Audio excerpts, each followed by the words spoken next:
Question number 3 is, what is your experience in this industry? So, as I touched on in the last section, I'd love to back an anti-mimetic founder going after a boring industry. But that founder has to display expertise in that industry since it's likely going to be really hard to disrupt. And so when I talk about experience, when I say what's your experience in this industry, it's kind of a trick question.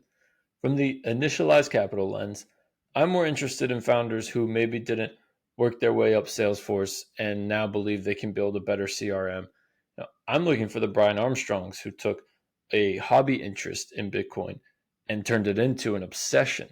In last week's episode, I said something along the lines of, what's interesting is that Brian Armstrong was by no means a Vitalik Buterin type who studied crypto for many years before starting a vital piece to the ecosystem, by creating Ethereum. Brian Armstrong actually worked in the anti-fraud department at Airbnb before it was even a $1 billion company. He was just curious enough to explore this idea further, and he used his engineering abilities in security to build an exceptional product, the MVP of which he just built in a few weeks. And so interestingly, for Initialized Capital, seeing a founder create founder market fit is more exciting than backing someone with natural founder market fit. So current Initialized managing partner Brett Gibson describes why this is such a bullish signal, as he said, quote, "There's always this concept of founder market fit.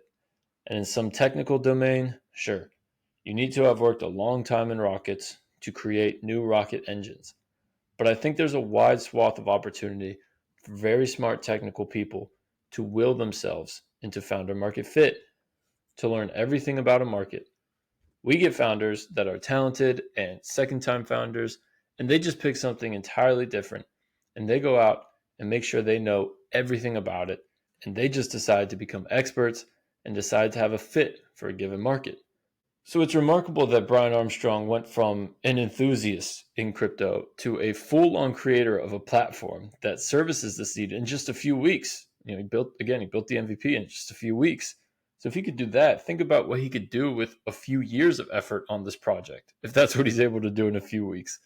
It's a remarkable signal that showed Brian Armstrong had strong potential as a founder to build something world-changing.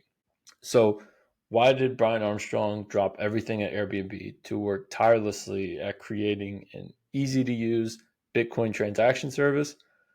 Because he was obsessed with the problem. And another quote from current managing partner Brett Gibson, he talks about how obsession is just such a strong signal. As he once said, quote, "The word grit comes up a lot. And I think that's important. But when I was thinking about what's happening in the early stages, the thing that I was looking for as a proxy for whether or not an entrepreneur is actually going to do something is a little bit of obsession."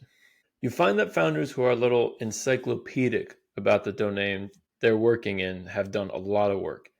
If you can't stump them in the pitch and they've learned everything that's going on and they're really obsessed with their idea and they're thinking deeply about the market opportunity and how they've talked to all the customers they can, that's a really good signal.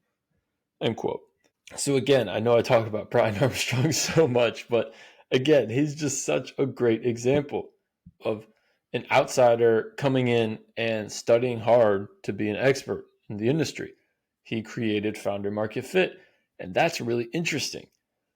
But on the other side of the coin, Ryan Peterson was obsessed with ocean freight for a long time. He spent several years in China studying it from, obviously the largest exporter in the world. It's a pretty good place to study it. And if he was willing to go to China for a few years to do it, that's pretty obsessed. And you can tell because Ryan Peterson knows everything about the industry and his future customers. He built connections with a thorough Rolodex before even starting Flexport based on his experience in China. I mean, what an excellent founder to back. I suggest you watch a video listening to him talk about the early days of Flexport because he just rambles on fact after fact that are just so niche and I suspect very few people in the world know about. And I'm sure the Initialized team just listened to him talk in awe because it's so remarkable how much he knows And it's because he's truly obsessed. So there are kind of two answers to look for when asking, what the founder's experience in this industry is. I could find the Brian Armstrong type who is an outsider but so deeply interested in learning that his learning curve, looks exponential, and one you expect to continue in time to earn him the title of an expert. If you keep going up that exponential curve at this rate, at a rate of building the MVP in a few weeks, think about what he can do with the product in a few years. That's an exponential growth curve. Or on the other side, you can back the Ryan Peterson archetype that maybe has a more linear curve, but you're meeting him when he's already near the top of the curve. He's already done years and years of research and work on this problem that now that he's ready to start the company, he's already at that expert level at the top of that curve.